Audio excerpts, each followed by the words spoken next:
Clutch Trucker filled before a live and furry studio audience, Rusty, the world-famous meatball dog, and yes, defender of the truth. Because that's what this video is all about. Keep Truckin posted a video saying why they're not allowing their drivers to stop the clock with the shorter break first. And somebody sent in the comment and put their link to their video in there. Keep trucking. I'm coming after you, baby, because you're wrong. I'm sorry, you're wrong. And I'm going to prove it to you. Wasn't going to make a video tonight, and then I got a comment from vending dudes saying, here's the latest from Keep Truckin. And it's a video they put on. I'm going to put the link down in the description. I might even suggest before you finish watching my video, go down and watch theirs and see what they're saying about why they aren't honoring the new, okay, they don't say we're not honoring the new hours of service rules, but that's essentially what's coming down to.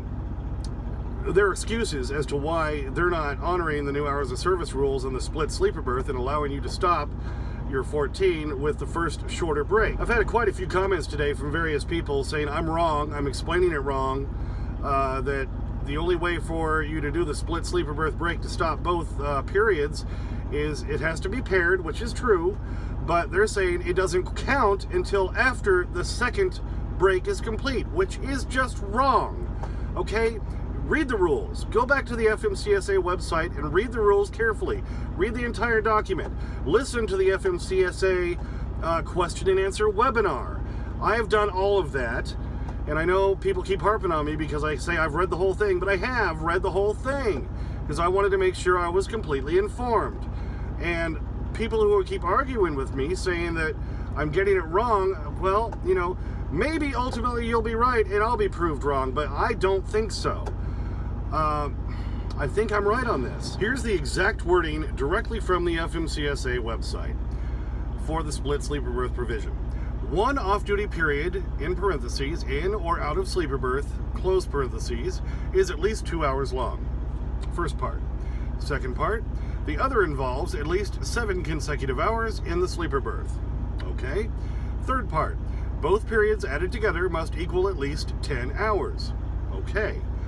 Fourth part and final part, when paired, neither time period counts against the 14-hour window.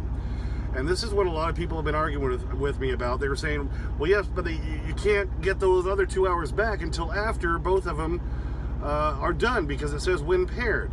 It doesn't say at the completion of both breaks. It just says when paired. It just means you have to do 2 breaks to make it happen. You can't do a 3 and then do a 5 later and say, hey, my 3 counted. No, it has to be at least 7 to count up to the 10. It could be 7.5 and 2.5 to equal at least 10. It could be 5 and it could be 7. That counts 12, but that counts to at least 10. So like I say, go check out the video from Keep Truckin. The link is down in the description.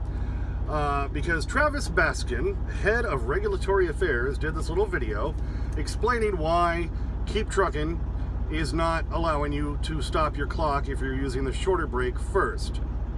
Basically, he's coming up with a list of excuses why it's not doing it. But that doesn't excuse his company from not being able to follow the new rules.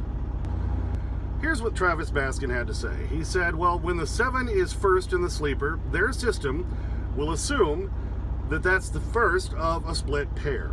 Then he goes on to say, when the first break is only 2 to 3 hours long, the system can't recognize that it's going to be paired later, and therefore keeps ticking away at the 14. Okay, these are his excuses why it's not doing what it should be doing. Okay, so I understand that, Travis Baskin. But then you need to find a way to make that work. Omnitrax has apparently got it kind of together. They have a new tab in their system where you can touch on the thing where it says will pair SB, sleeper berth, so that then the system knows you're going to pair it later. Keep Truckin, you need to do something like that.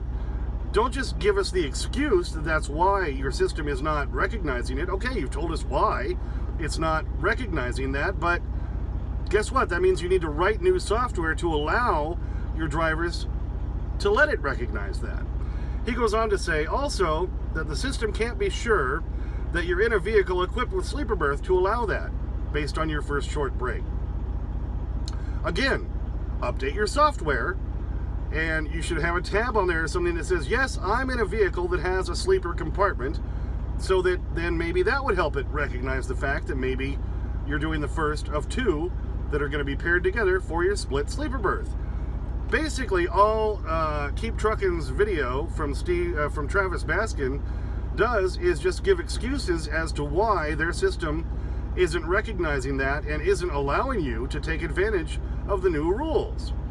So I drew out a fake log, and I'll show you why that's kind of ridiculous. And Keep Truckin, you need to update your stuff. Okay, so I've drawn up a fake log to show where he's flawed in his thinking of why you shouldn't be able to do it this way.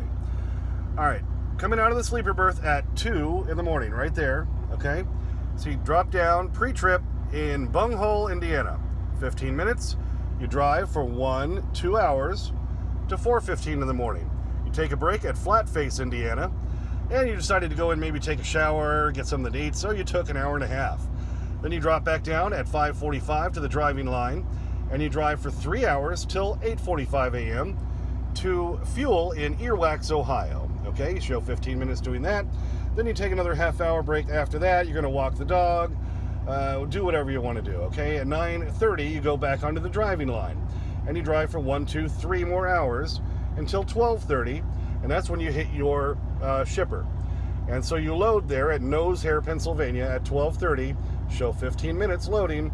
You go back into the sleeper for 1, 2, 3 hours. But look, your original 14 ends at 4 p.m. because remember, you started at 2 a.m. So that ends at 4 p.m. Now, according to Keep Truckin, they're not going to recognize that as stopping your clock. Well, now, when you come out of that at 3:45, you've only got 15 minutes left on your 14. This is why they changed the rule to allow us to keep going, because you only drove a total of 8 hours. You should still have 3 hours left to drive. So by pausing your 14 like you should be able to, Keep Truckin, then you should be able to drive those last 3 hours, because your new 14 would be ending at 7 p.m. Even though you haven't done the second break yet, this is the way the new rule is written. So then at 6:45, you could show you're parked in Bite Me, Pennsylvania. All right, then you've started your 7 hours, because you have to take at least 7 for the second break, at 6:45 p.m. So what does that mean? Well, that means at 1:45 a.m. the next day, you would have 11 left on your 14 and 8 left on your drive, because you get back everything you did before both breaks. You just don't get back those 3 hours between 3:45 and 6:45 p.m. All right, so you would get all of that back. Now then, if you wanted to take another 3-hour break, you could get the rest back. I won't even dive into that now. I'm just trying to prove a point to Keep Truckin. This is why the rule was changed, to give us flexibility. So, because what if your nearest truck stop is 45 minutes away and you only had 15 minutes left on your 14 when they finally get you out of there? Well, now you're in violation. This is why they're allowing us to stop both breaks, Keep Truckin. You've got it wrong. Now, I had a feeling this kind of thing was going to happen with the ELD providers, because, you know, the split sleeper berth rule was complicated to begin with. Then they changed it, and now we can stop the 14 with both brakes. But I can understand, yes, I understand, Travis, why your system isn't recognizing that, but that doesn't give you the excuse to just leave it that way. You need to fix it. You need to update it, because you're not allowing drivers to utilize the new rules as they're written. So Keep Truckin, I gotta say, you know, that's kind of a flimsy little video that you put out, because all it is basically you giving excuses as to why it's not working right, but you're still not following the new rule. Okay, this is all my opinion, and maybe I'm completely wrong. Maybe Clutch Trucker is full of soap. I don't think so, and I think time will prove that I'm probably right on this. Think what you want, and you can disagree with me. This is America, as I said in my last video. You have every right to disagree with me, and if so, more power to you. But I think, Keep Truckin, you're wrong. And I think you need to rework your software to allow drivers to follow the new rule.